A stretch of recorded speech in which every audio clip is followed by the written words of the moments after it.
Hello and welcome to another update video about Ethereum. Ethereum has, while it rallied nicely yesterday, has not yet given us a 5-wave move to the upside. Therefore, we have absolutely no reversal signal yet. Okay, that's the thing. It did react nicely. It did react nicely to that communicated 2,942 level there, which was the ideal target in the yellow count of our C wave to the downside. Obviously, for anybody who's new, we're currently watching if Ether is reversing here. Wave 1 to the upside, wave 2 to the downside. At the moment, I can't confirm it, okay? At the moment, I can't confirm it, and Bitcoin's chart looks better. I have to say that very clearly. Bitcoin formed at least something that we can call a 5-wave move up. Ethereum didn't. And experience tells me when one of them isn't showing 5 waves, things are looking a little bit more difficult overall. But you can see it clearly here. I mean, there is a wave 1 possible as a reaction to that target area there. Yeah, and then we had a higher low, wave 2. Then you can see here that we've seen only a 3rd wave. Yeah, and this could be the 4th, but one more high is missing. So it's very much possible that we're getting that. I think the specific or the difference between this chart and Bitcoin's is Bitcoin made actually a slightly lower low. This is obviously where micro counting gets a bit unreliable, because there could be the odd exchange where Ether also started a new move up here. Yeah, I don't know, where this actually formed the lower low. Then I don't need to count that as a 1-2, and then we had a small 1-2, you know, A, B, C in wave 3, 4. But then still, then it needs another high. I mean, you know, what can I do? It's it still needs one more high, whatever way I count it.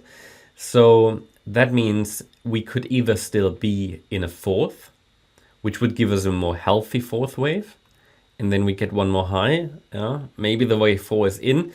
Either way, I need one more high. And if that one more high forms, because the 3rd wave did what it needed to do. I mean, it reached, you know, my sort of guidelines that I have.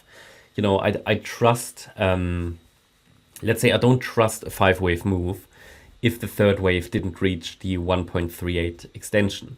That means we can now be watching actively for a 4th wave to develop. Now, it is possible that the 4th already bottomed. Now, of course, this is unreliable micro counting and speculation, but this would be quite shallow, I think, this as a 4th wave, okay? Even though we know that a 4th wave tends to pull back to the 100% extension, it did that. If we talk about retracements instead, Fibonacci retracements, we can look at them as well. Wave 4,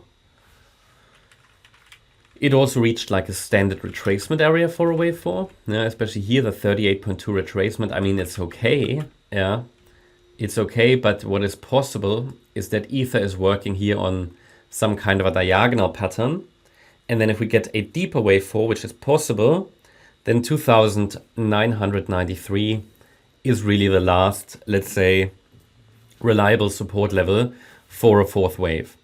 Shouldn't really break below 2,993. But that's just an internal, you know, measurement. We need the 5 waves. There's nothing reliable about this yet until we have 5 waves up. So at the moment, the risk for one more low, 2,900 or lower, is very high. So one more high to 3,077 or 3,077 would be ideal. That's sort of the minimum I'd like to see. If there is a healthy wave 5, yeah, 3,090, 3,107 would be very likely. So at the moment, probably wave 4 is still unfolding. You know, okay, if wave 4 is in, then we should see a turnaround here. If we don't see a turnaround before we break that micro support level that I mentioned, well, then Ether is likely going for one more low. And then the 2,900 level is critical. The only way to count this then from a bullish perspective would be as a WXY structure. And this Y wave gets basically one more low, but then it would be A, B, C, and it would really challenge the 2,900 level. 2,900 is the last key support for the yellow scenario. Any break below that level will shift probabilities towards the white count, in which the price might target 2,500, 2,400. You know, we talked about that in the white count in a larger 5-wave move to the downside. Have to say though that the decline looks more corrective at the moment because we had 3 waves down. Okay, yes, a 3-wave rally as well, but it's 3 waves down. So we'll see. It's not 5 waves down, so I'm not clearly in favor of downside, but I'm simply watching what happens in this support region. And if I get a first 5-wave move up, followed by a 3-wave pullback, it shifts probabilities clearly towards the yellow count. At the moment, however, we don't even have the 5 up. That's my update about Ether. Hope you liked the update. If you did, please hit the like button, leave a comment and subscribe. And if you really like the content, then please check out the channel membership. Also make sure that you follow us on Instagram and Twitter for additional content. Thanks a lot for watching. Bye-bye.